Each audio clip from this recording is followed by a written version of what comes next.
Hola, buenos días estudiantes del Colegio Alameda Norte y oyentes de la emisora Notas de Excelencia.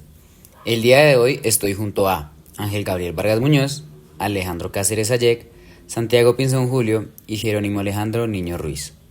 El día de hoy hablaremos sobre la violencia y sus formas de manifestación contra la mujer en el departamento del Nariño.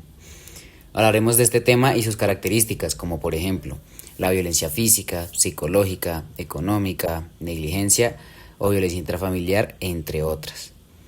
Reflexionaremos sobre este tema ya que el 8 de marzo se conmemora el Día Internacional de la Mujer. Trataremos este tema con mucho respeto y sin ningún afán de ofender, teniendo mucho respeto por la familia de las víctimas o afectadas. La violencia contra la mujer es un problema real y no se debe normalizar. Quédate con nosotros porque este tema nos ayuda a construir una sociedad más justa y respetuosa. Primero hablaremos sobre dos problemáticas muy importantes que afectan a muchas familias: la violencia familiar hacia las personas mayores y la violencia psicológica. La violencia familiar contra las personas mayores ocurre cuando un hijo, una pareja u otro familiar ejerce algún tipo de maltrato, ya sea físico, emocional o por descuido.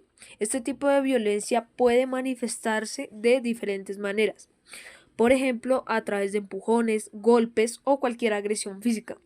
Pero también puede presentarse como negligencia, es decir, cuando no se les brinda la atención que necesitan. Esto incluye no proporcionarle alimentos adecuados, no ayudarles con sus medicamentos, ignorar sus necesidades médicas o dejarlos solos cuando requieren cuidado. Muchas veces las personas mayores no denuncian estas situaciones. Esto sucede por varias razones. Pueden sentir miedo a las consecuencias, vergüenza o incluso miedo a perder el poco apoyo que reciben de sus familiares. En otros casos, dependen económicamente o emocionalmente de la persona que los maltrata, lo que hace aún más difícil que hablen sobre lo que están viviendo.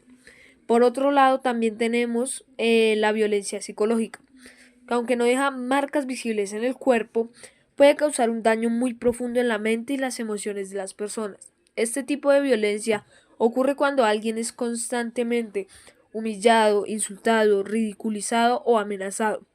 También se manifiesta cuando se manipula a la persona, se le hace sentir inútil, se le ignora o se le controla excesivamente.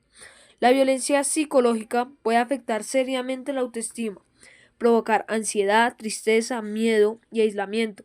Con el tiempo la persona puede llegar a creer que realmente no vale o que no merece ese trato, lo cual afecta su bienestar y su dignidad. Por eso es muy importante reconocer estas formas de violencia, hablar del tema, informarnos y apoyar a quienes lo necesitan.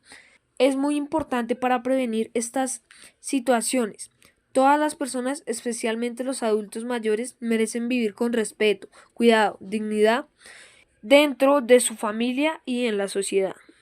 Y bueno, aparte de lo que ya se ha mencionado, también es importante hablar de dos formas de violencia que afectan gravemente a muchas personas: la violencia en la pareja y la violencia sexual. Primero, cuando hablamos de violencia en pareja, muchas personas piensan que solo son golpes o agresiones físicas, pero la realidad es que este tipo de violencia también puede aparecer de muchas otras formas. Por ejemplo, cuando una persona controla constantemente a su pareja, revisa su celular, decide con quién puede hablar o a dónde ir, también puede manifestarse a través de insultos, humillaciones, amenazas o cuando se intenta aislar a la otra persona de su familia o de sus amigos. Este tipo de comportamientos buscan que una persona tenga poder y control sobre la otra. Con el tiempo, la persona que vive esta situación puede empezar a sentirse insegura, perder confianza en sí misma o incluso pensar que lo que está pasando es normal, cuando en realidad no lo es. Por otro lado, también está la violencia sexual. Este tipo de violencia ocurre cuando alguien obliga, presiona o manipula a otra persona para realizar actos sexuales sin su consentimiento. Algo muy importante es entender que esto puede pasar tanto dentro como fuera de una relación de pareja. Muchas veces se cree que si dos personas están en una relación, entonces siempre debe existir una obligación, pero eso no es cierto. El consentimiento debe ser libre, claro y respetado en todo momento. Si una persona dice que no, duda o se siente presionada, entonces no hay consentimiento. Por eso es fundamental hablar de estos temas, reconocer cuando estamos frente a situaciones de violencia y recordar que nadie merece vivir algo así. Informarnos y generar conciencia también es una forma de prevenir y apoyar a quienes lo necesitan. Las circunstancias del hecho de la violencia no solo se refiere al conjunto de situaciones que rodea un acto violento, como puede ser el lugar donde ocurre, el momento y las condiciones en las que transcurre el acto de violencia. Esto también nos permite analizar las circunstancias, ya que es importante porque nos permite comprender mejor por qué sucede la violencia y qué factores permiten influir en ella, como conflictos familiares, problemas de comunicación o ambientes de tensión. Entender el contexto en que ocurren los hechos de violencia nos ayuda a advertirle a las autoridades y a la sociedad a prevenir las situaciones similares en un futuro. Además, permite identificar responsables y tomar medidas de protección para las víctimas, promoviendo unos entornos más seguros. El diálogo en la familia es la base más importante para mantener unas relaciones sanas y respetuosas. Cuando los miembros de una familia se comunican de manera abierta, pueden expresar sus pensamientos, sentimientos y preocupaciones sin tener temor a ser juzgados ni a ser excluidos.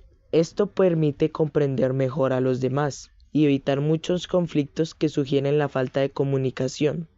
Además, el diálogo fomenta valores como el respeto, la empatía y la confianza hacia las demás personas.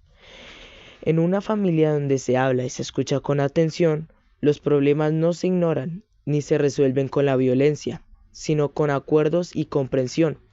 Por esta razón, practicar el diálogo diariamente fortalece la unión familiar y contribuye a crear un ambiente de apoyo y convivencia pasiva y activa. Mecanismos de violencia contra niños y adolescentes en violencia familiar. Principales mecanismos de violencia. En la violencia física, que es la más evidente, con golpes, empujones, quemaduras y castigos corporales. La violencia psicológica o emocional. Insultos, humillaciones, amenazas, comparaciones constantes, indiferencia afectiva. Rompe con la identidad. La violencia verbal. Gritos, burlas, descalificaciones. La palabra se vuelve arma en vez de solución efectiva. La violencia sexual. Cualquier acto sexual impuesto, contacto inapropiado, exposición a contenido sexual o explotación. Negligencia o abandono. No cubrir necesidades básicas, alimentación, salud, educación, afecto, protección. Es una violencia por omisión. El control y manipulación. Vigilancia excesiva, aislamiento, chantaje emocional. Como si hablas, todo empeora. Violencia que actúa sobre la libertad. La normalización de la no violencia. Cuando la agresión se presenta como educación, disciplina o algo normal en la familia. Circunstancias del hecho de violencia en contexto de pareja. Conflictos y discusiones intensas. Muchas agresiones ocurren durante discusiones por celos, dinero, responsabilidades del hogar, crianza de hijos o problemas personales, cuando los mismos usan la agresión para imponerse. Celos y control. El control sobre la vida del otro. Los celos pueden convertirse en una justificación para vigilar o agredir. Consumo de alcohol o drogas. En muchos casos la violencia ocurre cuando una de las personas está bajo efectos de estas mismas, lo que disminuye el control sobre las emociones y acciones. La desigualdad de poder en la relación. Puede existir dependencia económica, emocional o social, cuando una persona tiene más poder o control. Antecedentes de violencia familiar.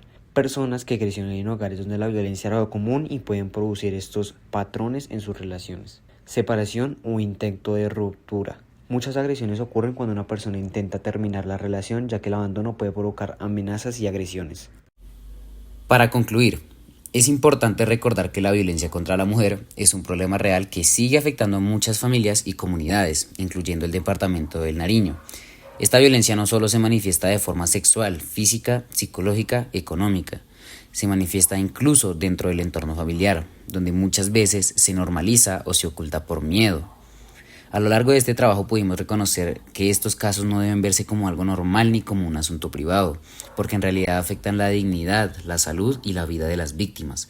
Por eso, es fundamental que como sociedad aprendamos a identificar las señales, apoyar a quienes lo necesitan y promover relaciones basadas en el respeto, la igualdad y la empatía. Hablar de este tema es una forma de prevenir, educar y construir un entorno más justo para absolutamente todos. Además, Es importante que desde la educación y la familia se promueva el respeto hacia las mujeres, enseñar valores como la igualdad, la tolerancia y la empatía, que pueden ayudar a prevenir este tipo de situaciones en el futuro. También debemos recordar que cada persona puede aportar al cambio, denunciando las violencias, apoyando a las víctimas y no solo guardando silencio ante las injusticias. Solo así podremos construir una sociedad más consciente, donde todas las personas vivan con dignidad, seguridad y respeto.